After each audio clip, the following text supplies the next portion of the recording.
Halo, Assalamualaikum. Berjumpa kembali dalam pembelajaran bahasa Indonesia. Kali ini kita akan mempelajari mengenai teks ceramah. Tentunya kalian pernah ya mendengarkan ceramah dari seseorang atau dari tokoh tertentu. Nah, kali ini kalian akan diajak untuk belajar membuat ceramah. Nah, sebelumnya kita harus tahu dulu ceramah itu apa gitu ya. Kita akan memulai pembelajaran kita mengenai ceramah dengan mempelajari pengertiannya terlebih dahulu. Oke, pengertian ceramah adalah teks yang berisi informasi, pengetahuan, atau ajakan kepada khalayak yang mendengarkan. Nah, biasanya ceramah ini disampaikan oleh seseorang yang ahli di bidang tertentu, gitu ya. Kemudian untuk ciri-cirinya, seperti tadi yang sudah saya sampaikan, pertama itu disampaikan oleh seseorang yang ahli dalam bidang atau disiplin tertentu. Contohnya, seorang guru yang memberikan ceramah mengenai pembelajaran di depan kelas gitu ya. Kemudian ciri yang kedua adalah memiliki struktur yang lengkap, biasanya terdiri dari pendahuluan, isi, dan penutup. Ciri yang ketiga, isi teks ceramah disesuaikan dengan pemilihan tema yang sesuai dengan kegiatan yang sedang diselenggarakan. Apa maksudnya nih? Nih, ketika kita akan berceramah, maka kita harus mengenali terlebih dahulu siapa yang menjadi audiens kita. Jadi, siapa yang akan mendengarkan ceramah kita.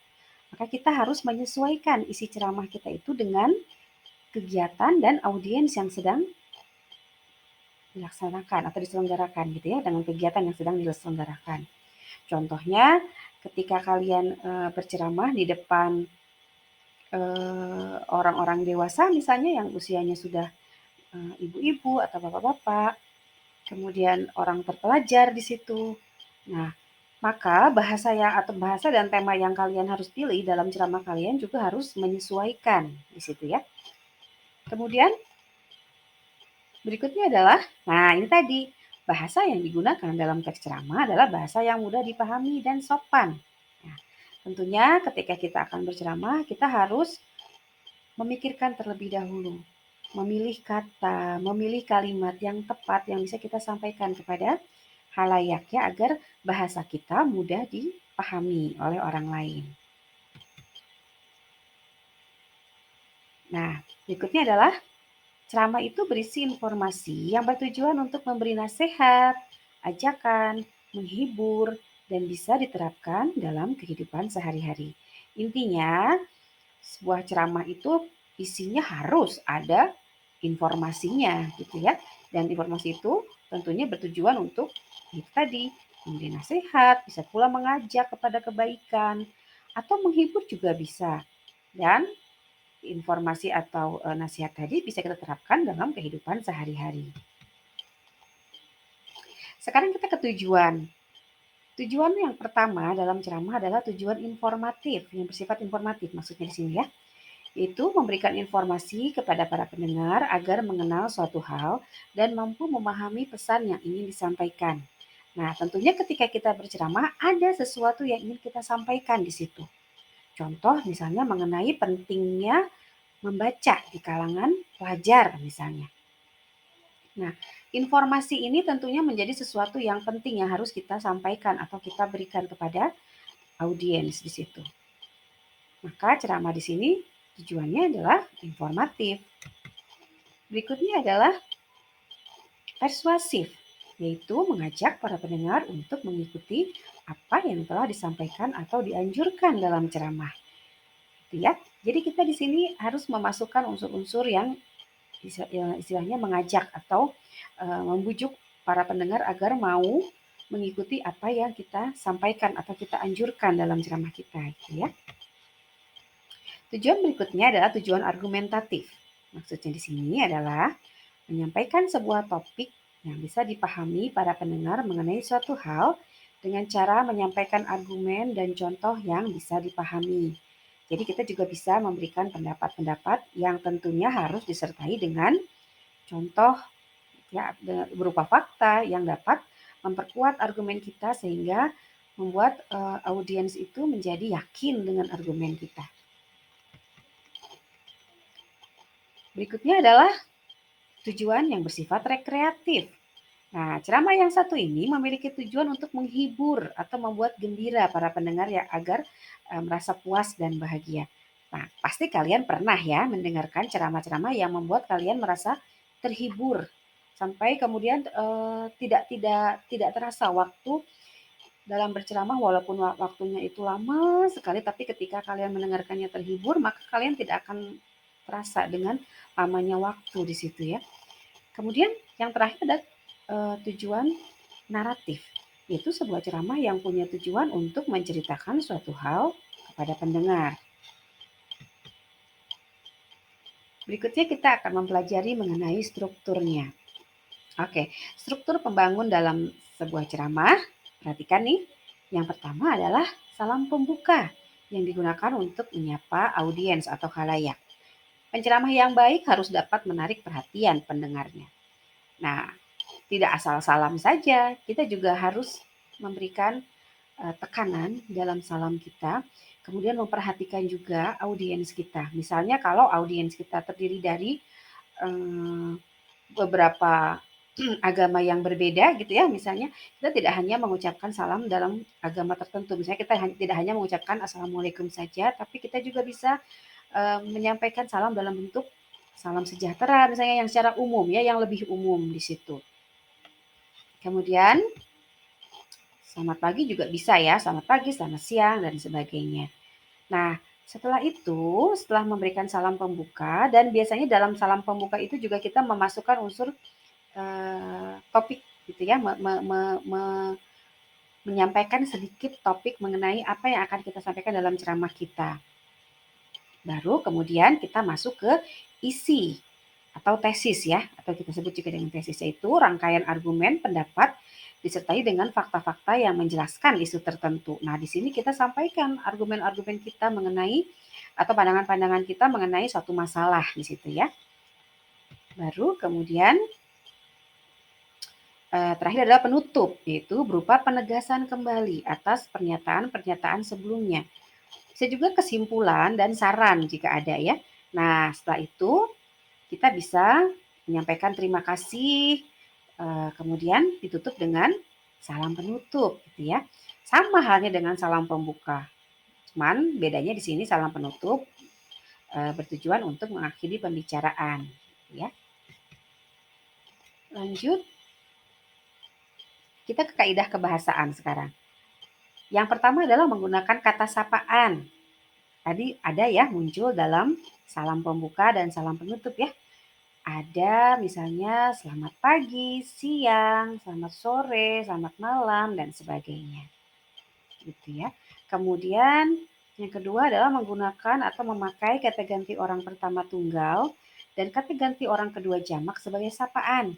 Contoh nih ya, kalau kata ganti orang pertama kita bisa pakai saya, aku, kami, gitu ya. Jadi untuk membahasakan kalian sebagai seorang penceramah, kalian bisa menggunakan kata ganti orang pertama. Gitu. Kemudian contoh kata ganti orang kedua jamak, contohnya para hadirin, nah anak-anak, bapak-bapak, ibu-ibu, saudara, dan lain-lain. Itu adalah kata ganti orang kedua yang jamak. Jamak di sini artinya banyak gitu ya, bukan hanya satu orang. Kemudian menggunakan kata yang menunjukkan sebab akibat atau argumentasi. Contohnya, ada kata-kata dengan demikian, maka akibatnya atau oleh karena itu dan sebagainya. Itu adalah kata-kata yang menunjukkan adanya hubungan sebab akibat gitu. Itu biasanya munculnya ada di isi atau di tesis ya, yang ketika kita akan menyampaikan argumen kita. Itu muncul di situ ya. Kemudian memakai kata kerja mental seperti memprihatinkan, memperkirakan, berpendapat, diharapkan, dan lain-lain. Gitu ya. Itu kata-kata mental atau kata kerja mental itu akan banyak sekali kita gunakan dalam ceramah kita. Berikutnya adalah memakai kata persuasif. Seperti tadi disampaikan, tujuan dalam ceramah itu adalah salah satunya mengajak gitu ya, mengajak atau menghimbau orang lain agar mengikuti atau setuju dengan apa yang kita sampaikan. Maka kita memakai kata persuasif di sini. Seperti sebaiknya, hendaklah, seharusnya, marilah, dan lain-lain ya, masih banyak sekali. Kemudian memakai kalimat imperatif untuk melarang. Ini kebalikan dari persuasif. Jadi melarang. Kalau persuasif mengajak, maka pada imperatif kita bisa melarang atau meminta seseorang untuk melakukan atau tidak melakukan sesuatu. Contohnya atau seperti himbauan juga ya bisa ya. Seperti jangan, coba pahami ya dan lain-lain. Sekarang kita ke metode. Metode pertama dalam ceramah yaitu metode impromptu. Metode impromptu ini merupakan metode ceramah tanpa ada persiapan sebelumnya. Jadi kalian langsung ditunjuk untuk berceramah saat itu juga tanpa ada persiapan, tanpa membawa naskah, tanpa menghafal apa yang kalian pikirkan. Nah, saat itulah kalian sampaikan kepada audiens. Metode ini merupakan metode impromptu ya. Kemudian metode kedua adalah metode menghafal. Nah, tentunya di sini penceramah sudah melakukan persiapan dan kemudian menghafal ceramah yang akan disampaikannya. Jadi buat dulu riset misalnya atau kerangkanya, setelah itu teksnya baru kemudian dihafalkan dan disampaikan. Metode berikutnya adalah dengan metode membaca naskah, yaitu metode ceramah dengan membaca naskah lengkap yang sebelumnya sudah dipersiapkan. Nah, berbeda dengan metode menghafal tadi, dalam metode membaca naskah ini, kita tidak perlu menghafal, jadi membaca saja. Tapi jangan lupa, ketika kalian berceramah menggunakan metode membaca naskah ini, jangan sampai mata kalian terus tertuju kepada naskah, gitu ya. Jadi untuk mengundang perhatian audiens, kita juga perlu fokus pada audiens. Artinya usahakan adanya kotak mata gitu ya, memperhatikan keberadaan audiens. Jangan sampai kita sibuk ngomong sendiri baca naskah padahal audiensnya sudah bosan atau ngobrol masing-masing seperti itu. Jadi metode naskah ini lumayan memiliki trik atau strategi gitu ya untuk dilaksanakan. Baru kemudian kita ada ekstemporan. Ekstemporan ini metode dengan cara menuliskan pokok-pokok pikiran sebagai catatan pengingat. Nah, di sini kita tidak perlu menuliskan secara lengkap, tapi kita sudah tahu apa saja yang akan kita sampaikan dan kita sudah punya catatan secara lengkap itu. Hanya ketika kita maju ke depan untuk berceramah, kita membawa catatan-catatan kecil yang berupa pokok-pokok pikiran yang nanti fungsinya sebagai pengingat gitu ya. Jadi mengingatkan kita untuk poin-poin yang memang penting yang harus kita sampaikan. Oke, itu adalah teknik dalam berceramah atau metode dalam berceramah. Semoga setelah apa yang Ibu sampaikan kali ini, kalian akan lebih percaya diri untuk memulai atau membuat sebuah teks dan kemudian dipraktikkan gitu ya dalam berceramah. Oke, Ibu cukupkan. Terima kasih dan sampai jumpa.